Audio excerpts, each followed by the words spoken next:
बच्चों, आज हम लोग कक्षा 10 सामाजिक विज्ञान बोर्ड एग्जाम 2024 का एक महत्वपूर्ण टॉपिक का अध्ययन करेंगे।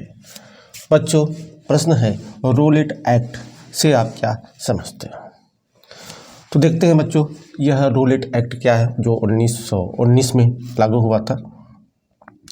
बता दें बच्चों कि प्रथम विश्व युद्ध आपका समाप्त हो गया था और उसके बाद बच्चों होम रूल लिंग आंदोलन अपनी चरम सीमा पर था और जगह जगह आंदोलन हो रहे थे, राष्ट्रीय आंदोलन हो रहे थे, अर्थात भारतीयों में असंतोष व्याप्त था। प्रथम विश्व युद्ध समाप्त होने के बाद भारत के इस असंतोष आंदोलन को शांत करने के लिए ब्रिटिश शासन ने भारत सचिव मार्टिन्यू की नियुक्ति की और मार्टिन्यू ने एक घोषणा पत्र जारी किया।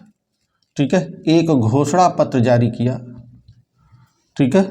1917 में, और इस घोषणा पत्र में कहा कि ब्रिटिश शासन का भारत एक अभिन्न अंग है जिनका स्वशासन के रूप में क्रमिक विकास किया जाएगा तथा इसमें इन्होंने और इस घोषणा पत्र के आधार पर 1919 का अधिनियम बना। 1919 का अधिनियम या इसी को मार्टिन्यू चेम्सफोर्ड सुधार अधिनियम भी कहा जाता है 1919 का। तो बच्चों, जो यह अधिनियम था या मार्टिन्यू का जो घोषणा पत्र था उसमें कहीं भी स्वशासन की बात नहीं की गई। बच्चों, स्वशासन की बात नहीं की गई, स्वशासन बात नहीं की गई।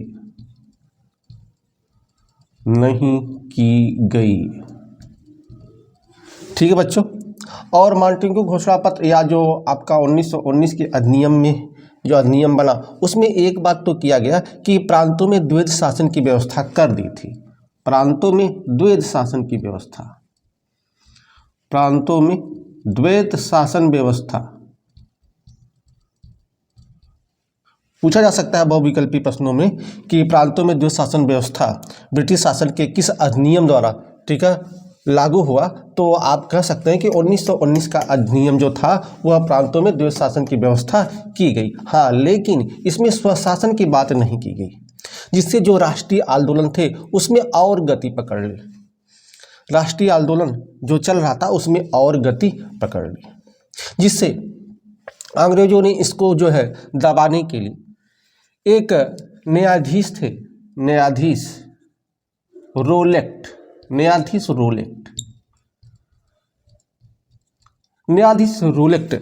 के अध्यक्षता में उन्होंने एक समिति बनाई और इन्होंने केंद्रीय विधान परिषद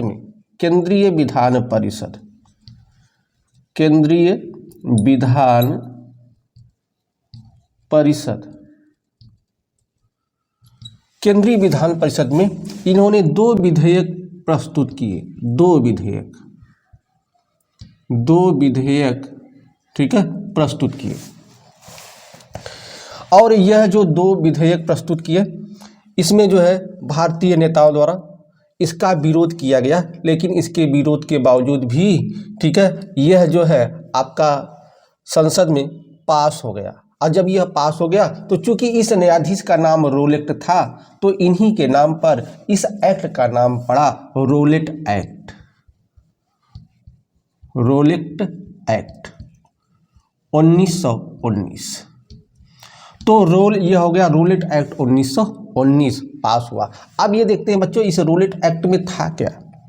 इस रूलेट एक्ट में था कि बिना किसी को संदेह के आधार पर उसको गिरफ्तार किया जा सकता है। आप कोई भी गलत काम न किए हो, उसके बावजूद भी केवल संदेह के आधार पर आपको गिरफ्तार किया जा सकता है। दूसरा, गिरफ्तार जो किया गया तो बिना किसी मुकदमे के आप पर कोई मुकदमा नहीं होगा, लेकिन बिना मुकदमा के आपको 2 साल तक जेल में, ठीक है, बंद कर सकते हैं। ठीक है, तो यह रहा इनका रूलेट एक्ट 1919 का अधिनियम। ठीक बच्चों, तो चलिए एक बार और देख लेते हैं यह रूलेट एक्ट जो है क्यों बनाया गया। रूलेट एक्ट, उसका कारण क्या था, उस कारण के विषय में आप देखते हैं। तो कारण के विषय में हमने देखा कि प्रथम विश्व युद्ध समाप्त हो गया था और जो है भारतीयों ने बहुत अधिक सहयोग दिया था और उन्हें आश्वासन दिया था अंग्रेज कि प्रथम विश्व युद्ध जब समाप्त होगा तो जो है कुछ स्वशासन की व्यवस्था करेंगे। ठीक है, तो प्रथम विश्व युद्ध समाप्त हो गया और उसी बीच जो है 1916 में देखेंगे होम रूलिंग आंदोलन अपनी चरम सीमा पर था। राष्ट्रीय आंदोलन जो है हो रहे थे, जिसको इस राष्ट्रीय आंदोलन को दबाने के लिए ब्रिटिश शासन ने भारत सचिव नियुक्त किया मार्टिन्यू को। मार्टिन्यू ने अपने घोषणा में 1917 में जो है उन्होंने जो है अपनी घोषणा दी और घोषणा में इन्होंने कहा कि हम प्रांतों में द्वैध शासन की व्यवस्था इन्होंने कर दी थी, लेकिन इन्होंने स्वशासन की बात नहीं की गई। इन्होंने अपने घोषणा पत्र में कहा कि ब्रिटिश शासन का भारत एक अभिन्न अंग है जिसके स्वशासन का क्रमिक विकास किया जाएगा, लेकिन स्वशासन के विषय में कोई बात नहीं की गई, जिससे भारतीयों में और असंतोष व्याप्त हो गया और इनके खिलाफ जो राष्ट्रीय आंदोलन था वह और तेज गति से होने लगा। और इसी राष्ट्रीय आंदोलन को दबाने के लिए, ठीक है, एक समिति उन्होंने बनाई जो न्यायाधीश थे न्यायाधीश रूलेट की अध्यक्षता में एक समिति बनाई और इस समिति द्वारा जो है केंद्रीय विधान परिषद में 2 विधेयक पास किए गए। ठीक है, और भारतीयों द्वारा इसका विरोध करने के बावजूद यह रूलेट एक्ट 1919 में पास हो गया। अब इस रूलेट एक्ट में था क्या?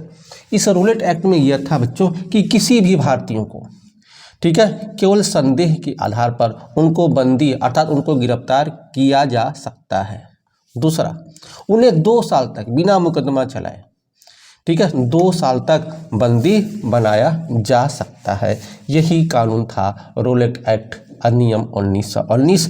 और आगे देखेंगे इसी रूलेट एक्ट 1919 के विरोध में, ठीक है, जलियांवाला बाग हत्याकांड हुआ, जो आगे हम इसके विषय में विस्तार से पढ़ेंगे। तब तक के लिए बच्चों धन्यवाद।